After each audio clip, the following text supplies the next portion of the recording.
it's Miss Madigan. I'm here cooking some breakfast. I figured that since we don't have any official classes over spring break, I would post a video every morning about cooking different meals. So what we've got going on is a very simple recipe, so simple it doesn't really have a recipe, called eggs in a basket.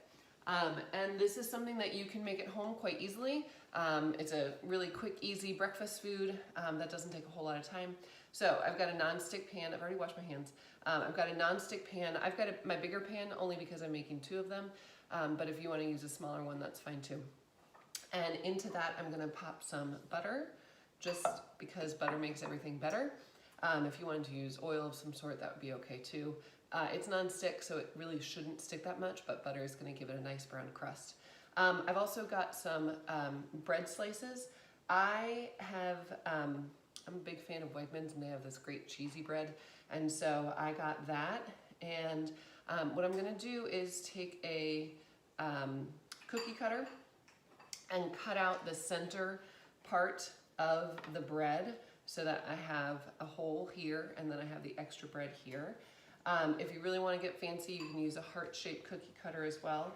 For special holidays, I guess if you have a Shamrock one, you could do that. I don't think there's a quarantine cookie cutter to celebrate quarantine.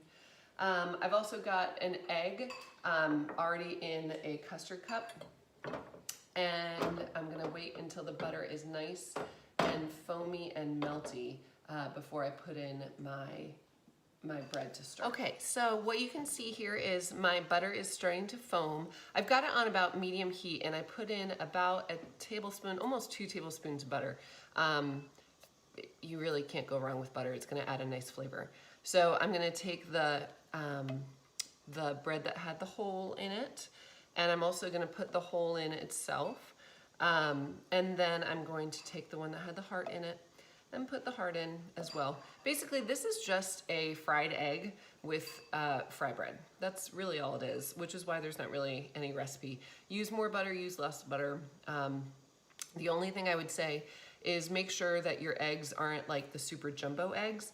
And if you can get a nice thick bread, then that's a good idea as well, just to make sure that you've got a good encasement for your egg. Anywho, all right, so they're nice and brown. I'm gonna take 1 egg and just pour it right into the center of that hole. If you wanted to crack it in without putting it into a custard cup itself first, you could. I did notice that on this one, I actually, it's a little bit open there, and hopefully it won't spill out, but it should be okay. And then we're gonna work on flipping them when they look nice and ready to flip over. And then when I can see that it's set on the bottom, that it's gonna be okay when I flip, then I know that it's ready to flip over. So I'm gonna flip these over first, looking nice and golden brown. Also, if you're feeling that you're in need of extra butter, just pop a little bit of extra butter in there. It's gonna make it nice and rich, but you don't want your butter to brown too much. Okay, then I'm gonna, just like with the pancakes, get underneath, steady it, and flip it over. Get underneath, steady it, and then flip it over.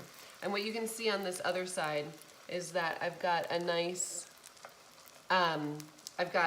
cooked bottom, but it doesn't, it didn't burn. A little bit of salt, a little bit of pepper. And now this is where your own individual taste can come in. If you like a hard cooked egg without a runny center, then you're gonna want it to cook a little bit more. If you like a nice soft runny center, then you can take it off in about a minute or 2. Okay, so this one is just about finished. Like I said, this one I wanted to cook a little bit more. So as I push the inside of it, that just goes to show that it's gonna be a little bit more firmer, a little bit firmer, not quite as runny. I'm gonna take it and put it onto the plate. Oops.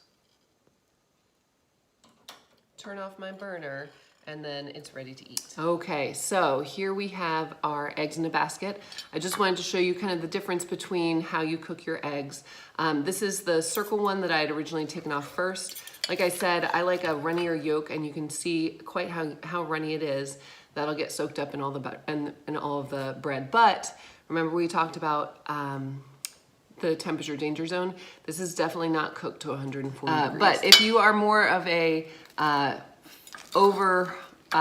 fried hard or over hard, then you're gonna look for all of your yolk to be cooked, so it won't be runny. So you can always pop it back on. There's no wrong way to make this recipe. Just eat and enjoy.